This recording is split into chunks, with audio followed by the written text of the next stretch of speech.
శ్రీ దత్తపురాణం ప్రథమాష్టకం అధ్యయనం 3 శ్లోకం 18-19. అనాది స్వప్న భ్రమోయం న స్వయం వినివర్తతే కింటు స్వదైవ యోగాప్త దేవాచార్య ప్రసాదతః.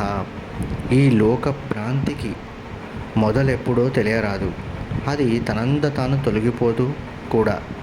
కానీ దైవం అనుగ్రహించినప్పుడు, గురువు అనుగ్రహించగా, ఆ ఇద్దరి అనుగ్రహముల కలయికకు ఫలముగా ఈ లోక భ్రమ తొలగిపోవును. శ్రుత్వా యుక్త్యానుభూత్యా చ యత్ సత్యం తద్బ్రవీమితే ఆత్మా వా ఇదమగ్రే భూన్నాన్యత్కించిత్ కదజ్ఞన. శృతి ప్రమాణమున, తర్క ప్రమాణమున, అనుభవ ప్రమాణమున కూడా ఏది సత్యమో దానిని నీకు చెప్పుదును.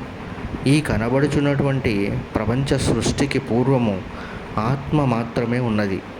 ఆత్మ కానిది ఏదైనా అల్పముగానైనా ఏ రీతిగానైనా లేనే లేదు.